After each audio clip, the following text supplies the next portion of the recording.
George Washington's Vision and Prophecy about America by Signs and Wonders. George Washington's vision as recorded in the Library of Congress. The father of our country, George Washington, was a man of prayer. We have all read of how he went to the thicket many times to pray during the winter his army was at Valley Forge.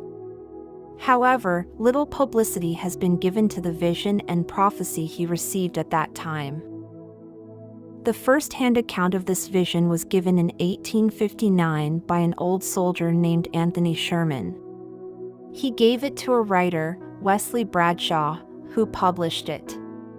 In the vision, God revealed to George Washington that 3 great perils would come upon the Republic. He was given to know that America was going through the first peril at that time. The old soldier who told the story of the vision said that the nation would soon see the account verified by the second peril descending upon the land. The account was taken from the reprint in the U.S. war veterans paper The National Tribune in December 1880. The National Tribune is now called the Stars and Stripes. This article was reprinted in the Stars and Stripes December 21, 1950.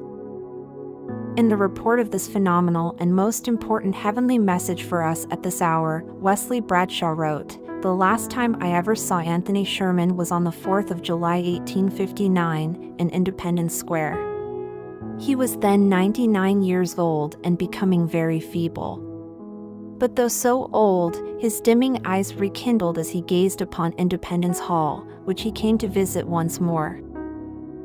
Message disclosed. Let us go into the hall," he said. "I want to tell you of an incident of Washington's life, one which no one alive knows of except myself, and if you live, you will before long see it verified. Mark the prediction, you will see it verified." From the opening of the Revolution we experienced all phases of fortune, now good and now ill, one time victorious and another conquered. The darkest period we had, I think, was when Washington, after several reverses, retreated to Valley Forge, where he resolved to pass the winter of 1777. I have often seen the tears coursing down our dear commander's careworn cheeks, as he would be conversing with a confidential officer about the condition of his poor soldiers. You have doubtless heard the story of Washington's going to the thicket to pray. It was not only true, but he used often to pray in secret for aid and comfort. And God brought us safely through the darkest days of tribulation. One day, I remember it well, the chilly winds whistled through the leafless trees, though the sky was cloudless and the sun shone brightly. He remained in his quarters nearly all the afternoon, alone. When he came out I noticed that his face was a shade paler than usual, and there seemed to be something on his mind of more than ordinary importance. Returning just after dusk, he dispatched an orderly to the quarters of an officer, who was presently in attendance. After a preliminary conversation of about half an hour, Washington, gazing upon his companion with that strange look of dignity which he alone could command, said to the latter, "An uninvited guest. I do not know whether it is owing to the anxiety of my mind, or what, but this afternoon, as I was sitting at this table engaged in preparing a dispatch, something in the apartment seemed to disturb me. Looking up, I beheld standing opposite me a singularly beautiful being, female. So astonished was I, for I had given strict orders not to be disturbed, that it was some moments before I found language to inquire the cause of the visit, her presence. A second, a third, and even a fourth time did I repeat my question, but received no answer from my mysterious visitor except a slight raising of her eyes.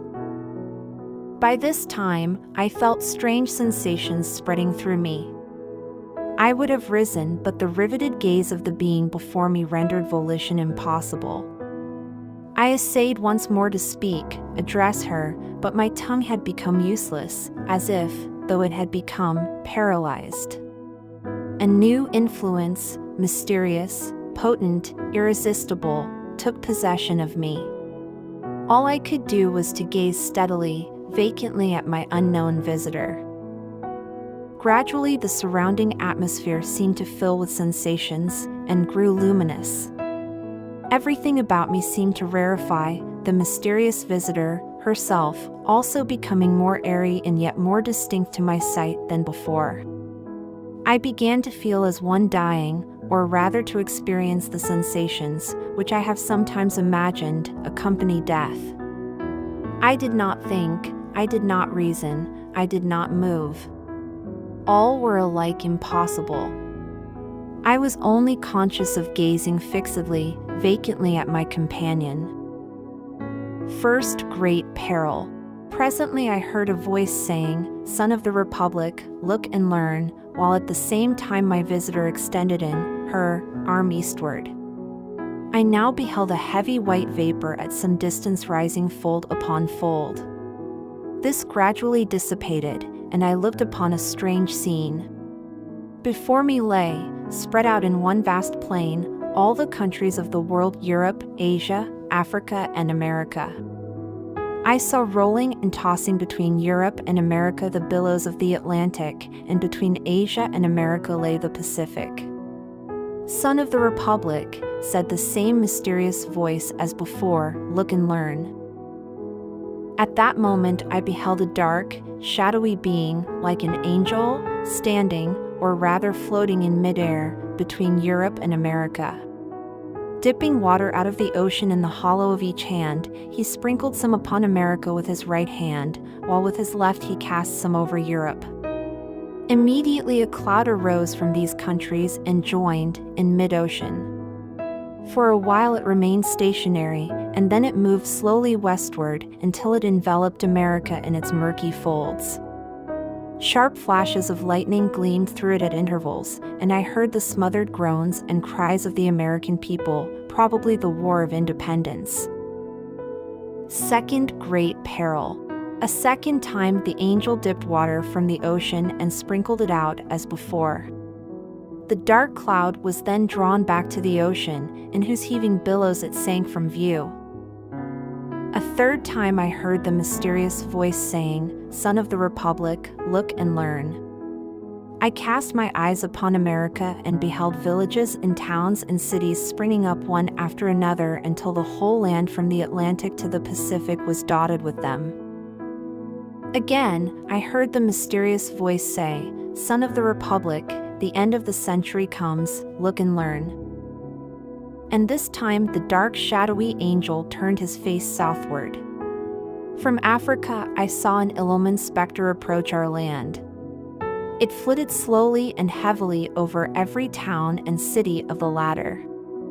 The inhabitants presently set themselves in battle array against each other. As I continued looking, I saw a bright angel on whose brow rested a crown of light, on which was traced the word Union. He was bearing the American flag. He placed the flag between the divided nation and said, "Remember, you are brethren." Instantly the inhabitants, casting down their weapons, became friends once more and united around the national standard, probably the Civil War. Third and most fearful peril. Again I heard the mysterious voice saying, "Son of the Republic, look and learn." At this the dark, shadowy angel placed a trumpet to his mouth, and blew 3 distinct blasts, and taking water from the ocean, he sprinkled it upon Europe, Asia, and Africa. Then my eyes beheld a fearful scene. From each of these continents arose thick black clouds that were soon joined into one. And throughout this mass there gleamed a dark red light by which I saw hordes of armed men. These men, moving with the cloud, marched by land and sailed by sea to America, which country was enveloped in the volume of cloud. And I dimly saw these vast armies devastate the whole country and the villages, towns, and cities which I had seen springing up. As my ears listened to the thundering of the cannon, clashing of the swords, and the shouts and cries of millions in mortal combat, I again heard the mysterious voice saying, "Son of the Republic, look and learn." Where the voice had ceased, the dark shadowy angel placed his trumpet once more to his mouth, and blew a long and fearful blast. Heaven intervenes. Instantly a light as of 1,000 suns shone down from above me and pierced and broke into fragments the dark cloud which enveloped America. At the same moment the angel upon whose head still shone the word Union, and who bore our national flag in one hand and a sword in the other, descended from the heavens attended by legions of white spirits. These immediately joined the inhabitants of America, who I perceived were well nigh overcome, but who immediately taking courage again, closed up their broken ranks and renewed the battle. Again, amid the fearful noise of the conflict, I heard the mysterious voice saying, "Son of the Republic, look and learn." As the voice ceased, the shadowy angel for the last time dipped water from the ocean and sprinkled it upon America. Instantly the dark cloud rolled back, together with the armies it had brought, leaving the inhabitants of the land victorious. Then once more, I beheld the villages, towns, and cities springing up where I had seen them before, while the bright angel, planting the azure standard he had brought in the midst of them, cried with the loud voice, "While the stars remain, and the heavens send down dew upon the earth, so long shall the Union last." And taking from his brow the crown on which blazoned the word Union, he placed it upon the standard while the people, kneeling down, said Amen. The interpretation. The scene instantly began to fade and dissolve, and I, at last saw nothing but the rising, curling vapor I at first beheld.